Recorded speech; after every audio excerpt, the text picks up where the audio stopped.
Okay, let's get into it. Today, we're really diving deep into Harry Potter and the Goblet of Fire, the fourth book. Right. And if you've read the series, you know this one. It's different. It's where everything really starts to change, that sort of lighter, adventurous feel. It takes a pretty sharp turn into much darker, much more serious territory. Oh, absolutely. It's the pivot, no question. Yeah. And our mission today really is to pull out the core insights from the material, give you that shortcut to understanding why this book is so crucial. It's not just plot points. No, it's more than that. It's the themes, the character arcs, the whole nature of the conflict shifting. We want to show how Goblet of Fire basically sets the stage for the big war to come. You can't escape it after this book. Yeah, and you feel that shift almost immediately, don't you? With Harry getting pulled into the Triwizard Tournament, it starts off seeming like this exciting, international magic competition. Like a celebration almost. Exactly. But it ends with the full, terrifying return of Lord Voldemort. Suddenly, he's not just this background threat, he's back. Right there. Physically present. So just the basics for everyone. Harry Potter and the Goblet of Fire, J.K. Rowling, came out in 2000. It's fantasy, adventure, but also very much a coming-of-age story, maybe more than the earlier ones. Definitely. And while, a lot happens at Hogwarts, the world feels bigger here. Yeah. We get the Quidditch World Cup, the Burrow, obviously, but also Little Hangleton. Yeah. That graveyard scene. Yeah, the settings expand and reflect the growing scope of the story. And that Quidditch World Cup at the start.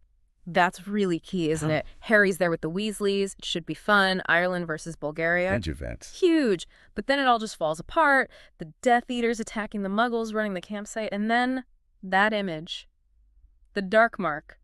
Voldemort's symbol just hanging there in the sky, chilling. It really is. And what's so important about that moment, I think, is how public it is. Before this, Voldemort was like a memory, a whisper, something lurking. Hidden. Exactly, hidden. But the Dark Mark, that's his followers saying, we're back, we're active, and we're not hiding anymore. It's a declaration, right out in the open for everyone to see. Which sort of sets the mood for when they get back to Hogwarts. And Dumbledore announces the Triwizard Tournament's revival. This old competition between Hogwarts, Beauxbatons from France, Durmstrang. From somewhere up north, yeah. Right. Supposedly to foster, international magical cooperation, champions chosen by the Goblet of Fire. They even put an age line in place for safety. Supposedly for safety. But then, Harry. yeah, even though he's underage, didn't put his name in, boom, fourth champion. And that's just, it's brilliant writing, really, because it doesn't just drive the plot, it immediately isolates Harry, creates all this suspicion. Even Ron. Oh, the fight with Ron, that felt so real. Ron thinking Harry actually did it, wanting the glory. It puts a huge strain on their friendship, which mirrors the bigger divisions starting to crack open in the wizarding world itself. You've got the other champions, Cedric Diggory, Fleur Delacour, Victor Krum, who represent that international element. Krum, the Quidditch star. Right. But really, the focus instantly snaps to Harry in this impossible situation he's been thrown into. And the tournament tasks themselves, they are brutal. This isn't like facing Fluffy or the Basilisk. This feels different, more dangerous, more exposing. Yeah, exposing is a good word. Yeah. Because he's pushed way beyond what he's faced before. He has to rely on himself in new ways, like that first task, getting the golden egg from a dragon. A nesting mother dragon. Terrifying. It's just pure nerve and trying to survive. Any idea that this is just a game is gone right there. Completely gone. And a second task, rescuing someone important from the Mer people in the Black Lake, that digs into his connections, his loyalties, who he cares about. It kind of foreshadows the losses that are coming, doesn't it? It really does. And then the third task, that maze, the magical maze, full of obstacles, trying to reach the cup. It's like a final test, this journey into the dark, really. A very literal journey into the dark. And it's inside that maze, reaching the center, that everything just completely unravels. Harry and Cedric, they reach the cup together. Yeah, that moment where they decide to take it together. A bit of sportsmanship, finally. A flicker of what the tournament was supposed to be about. But then, the twist. The cup isn't the goal. It's a portkey. And it doesn't take them back to the cheers. It takes them somewhere else entirely. That graveyard, Little Hangleton. And that's where the shift becomes irreversible. Yeah. Peter Pettigrew Wormtail's waiting. And he just, he kills Cedric on Voldemort's orders. Cedric's death. That's the moment, isn't it? The first real major death of a fellow student. The story grows up right there. Hogwarts isn't safe anymore. Not really. Not at all. The innocence is just shattered. And then right after, Pettigrew performs the ritual, using Harry's blood. Which was Voldemort's plan all along. Exactly, to restore Voldemort to his full body, his full power. And suddenly he's standing there. The shadow is real. He's back. And he doesn't hesitate, calls his Death Eaters, reveals himself, and then immediately tries to kill Harry. The duel. That duel is incredible. And like Priori Incantatem, that effect where their wands connect because they share a core feather from Fox. Right, the brother wands. And the echoes of Voldemort's past victims come out, including Harry's parents.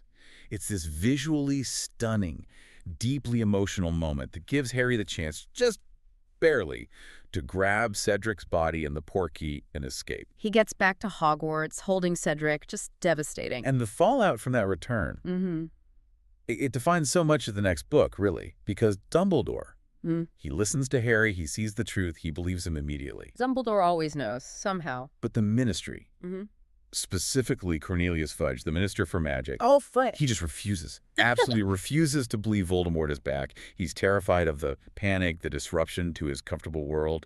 So he calls Harry a liar, starts a whole smear campaign. Yeah, that denial is almost as frightening as Voldemort's return, in a way, because it leaves everyone vulnerable. It shows how power can corrupt, how people in charge might choose stability or the illusion of stability over facing a hard truth. Precisely. And it forces Dumbledore's hand. He knows he can't rely on the Ministry, so he reactivates the Order of the Phoenix, the secret group to fight Voldemort. The battle lines are drawn right there, largely because of Fudge's denial. And think about what this does to the characters. Harry. He's not just the boy who lived anymore. He's seen death, he's seen Voldemort return, he's been tortured, he's forced into this much harsher reality. And he's been isolated, too. During the tournament, he had to figure things out largely on his own, which, in a way, prepares him for what's coming. Ron and Hermione. Their friendship is tested by the fight, by the danger, by Harry's trauma. But they come through it, their loyalty is solidified, they are his rock. Absolutely. And Cedric, his death is just the symbol of lost innocence, isn't it? The reality of war hitting home. And you can't forget Barty Crouch Jr., disguised as Mad-Eye Moody all year. Right. Using Polyjuice Potion, teaching them defense against the dark arts while secretly manipulating everything to get Harry to that graveyard. It adds that whole layer of deception, paranoia almost. Who can you trust? Appearances are definitely deceiving. It shows how insidious evil can be. And then there's Voldemort himself. Yeah. Fully restored. The game has completely changed. He's the active antagonist now, driving the conflict. And Fudge. His denial makes him an antagonist, too, in a way. He's actively working against the truth, making it harder to fight back. It's a really powerful commentary on, willful ignorance in the face of crisis. So when you pull back and look at the themes, courage is huge, obviously. Yeah. Harry facing dragons, merpeople, Voldemort. But also deception, like we said with Moody, power and how it corrupts, with Fudge. The loss of innocence, absolutely central with Cedric's death. And that idea of unity versus division, the tournament meant to unite, but everything that happens actually drives people apart, creates suspicion. Hogwarts versus Durmstrang Beauxbatons, Harry versus Ron, Dumbledore versus the Ministry. Yeah, the cracks are really showing. They are, which is why Goblet of Fire is, well, it's the turning point. No doubt about it. It's got Voldemort's resurrection, the first major student death. It basically kicks off the Second Wizarding War. Yep, and it establishes that core conflict, truth versus denial. Dumbledore and Harry trying to convince a world that doesn't want to listen. And the tone, it just shifts irrevocably from magical school story to something much darker, more political, more about life and death. So this deep dive really highlights how one single book managed to just completely change the game for the whole Harry Potter series. It took this world we love, this charming magical place, and plunged it into real danger, political maneuvering, and the shadow of war. It ripped away that last layer of childhood security, didn't it? It really did. It's pretty amazing how Rowling managed that transition so effectively. It set the stage perfectly for the final 3 books. So, thinking about Fudge and the Ministry actively denying Voldemort's return, it makes you wonder, doesn't it? What does that show us about the dangers, maybe even in our own world, of choosing comfort or control over confronting a really difficult, uncomfortable truth, even when all the evidence is pointing right at it? How often do we see that pattern play out?